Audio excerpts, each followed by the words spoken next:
I wish to specially acknowledge the Honorable Evan Asgood and his team, as well as the government of the Turks and Caicos, for the gracious hospitality that has been extended to us so far, in responding positively to the invitation of a sister Caribbean island to examine a topic as important as expanding the agricultural sector. The issues associated with this subject are indeed very critical ones and are integrally aligned to the success of national development goals, including job and wealth creation. If it is that we are seeking to grow our economies, then it is prudent to recognize and to accept that agriculture has a catalytic contribution to make to economic growth and transformation. It is noticeable and commendable that here in the Turks and Caicos Islands, we are now pursuing the goal of enhancing the development of the agricultural sector. This is timely, and the pursuit of the goal should ultimately lead to increased food independence and food security. History repletes with evidence of the importance of securing one's own domestic food supply.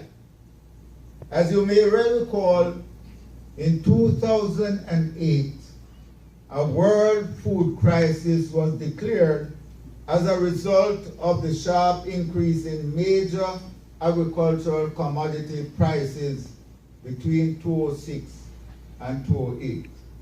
These increases resulted in food riots and social instability in several countries and drove over 100 million people into poverty worldwide. Currently, there are emerging signs of disquiet in the international marketplace as it relates to global trade. Many of you following what is happening, the United States and China and the EU are actually at war. And so we have to look carefully at what is happening there. Here in the Caribbean, more than $2 billion is spent on the annual food import bill by CARICOM, which have a combined population of over 6 million people. I believe this underlines the situation, makes it a clear case for us for the implementation of strategies towards increased import substitution. And this is essentially important against the background of the vast underutilized potential that exists in our region for increased agricultural production to create jobs, supply our domestic markets, and supply the tourism and hospitality markets, and to earn valuable foreign exchange via the export market. In the case of Jamaica, the agricultural sector has experienced both good and bad times. The fact is that historically, Jamaica's agricultural exports, for example, were concentrated on the traditional crops, such as sugar, banana, citrus, and coffee, and so on. The arrangements for exports were characterized by the predominance of large farms and estates and a reliance on preferential markets. But the times have changed. And in the last 5 decades, there has been a general decline in the exports of these traditional commodities. Notwithstanding the relative decline of these traditional commodities, agriculture continues to be a critical sector of our economy, contributing some 7% to GDP and employing some 20% of the population. And government is not giving up on this sector. The agricultural sector has been identified as a critical plank of the government's growth agenda and plays a pivotal role in rural development. For these and other reasons, we were happy to have recorded some 17% growth in the sector in recent times. In recent years, we have also aimed to create the capacity to enable this sector to provide increased contribution to national food security and self-sufficiency. Having learned the necessity of so doing from the world food crisis in 2007-2008, when net food exporting countries implemented food export bans. They banned foods during that period. We have therefore developed strategies to focus on the increased production of food items for which we enjoy competitive advantage. Hence, we have pursued a national Irish potato program, which has resulted in up to a 90% self-sufficiency rate, an increase over 39% rate of 2008. This has been achieved through deliberate government policy support, extension services, and sensitizing of farmers, especially in the wake of national disasters. This resulted in the approximate 8% decline in the food import bill since 2008. Based on that model, we are also pursuing an onion production program with the goal of increasing local production to 70% of demand from the 12% achieved in 2015.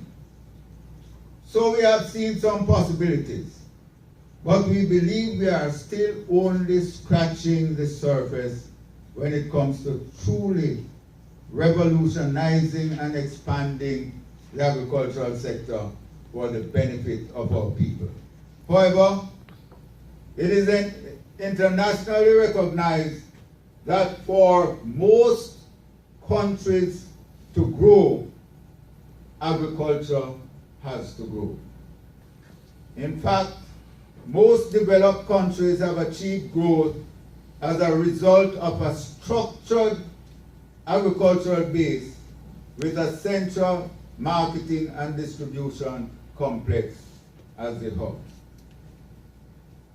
But even as we explore these factors, I wish to highlight the fact that we must recognize that there are several persistent challenges and constraints facing the agricultural sector. Chief among these, of course, being the impact of climate change. In this context of the recent earthquake in the Southern Caribbean, ongoing drought and global warming, as well as the ravages of recent hurricanes, we, in this very vulnerable country, we have no option but to remain conscious of the increased impact of climate change on our small developing states, and to engage in very deliberate strategies to build the resilience of the sector in our agricultural program. I want to say that in Jamaica, we have many problems. And some of the problems facing the farmers in Jamaica, the cost of inputs, that is fertilizer, seeds, chemicals, We have the lack of market for the produce.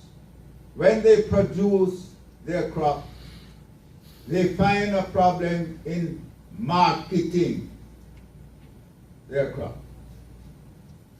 We have lack of irrigation water, where water is scarce nearly the whole island. And of course, another problem that we have, what you don't have here, is pre-delasting, the thieves. We have it rampant. There is hardly anything that we can grow that we don't have to monitor very carefully. And even some of our own workers that we have working with us, they are the main thieves on our own plantation.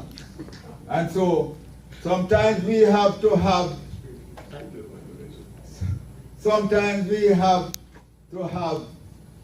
somebody that we call an investigator watching over our same manager that we have on the farm. So it is a problem to us. But to overcome most of these problems, we are putting in place a structured agricultural sector. The sector has to be having as its base farmers' organization.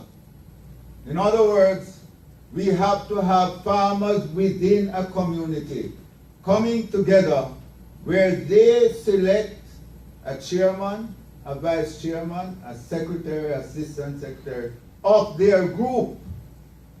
So you might have a group of farmers, say, within North Caicos, where everybody comes together and they select a chairman from all the farmers there. They select a vice chairman, a secretary, assistant secretary, a treasurer. They are the ones now, that executive, the ones now who are going to represent the farmers to government and to other agencies, and to make application to grant agencies who can provide you with grant funding. In other words, you don't have to at all times depend on the government. As an organization, you can get grant funding from the EU, European Union, and you have various other agencies where you can get grant funding through your organization. It cannot be by individuals. It has to be organization. So with that, as an organization also, when you are able to have that organization, when you are buying your inputs, that is whether it is chemicals, seeds, you can get it at a cheaper rate when you buy it in bulk. So you buy a whole big container for the farmers within your area, and you get it cheaper when you buy it in bulk. Dissemination of information. When you have your extension officers coming out, you can meet everybody together in one area and explain to them what is necessary for the best practices in your agricultural sector. It is much better than the person going to individual farms. It takes up much more time and it's much more problematic when you go to individual farms. When you have everybody coming together, you are able to explain to everybody, questions are asked, some might be able to help you to explain what is happening there. It's also easier for marketing produce. When everybody comes together and they market as one team, you can get it going straight to the marketplace. When you have one or two persons who want to do it themselves, you find that the person who is marketing it not going to come to you and just pick up 2 bags of Irish potato or pepper or so forth. It is not economical. When they can get a big container coming in, that is what they want to do to get it going. So these are the areas that we have to look at and the advantages of having an organization.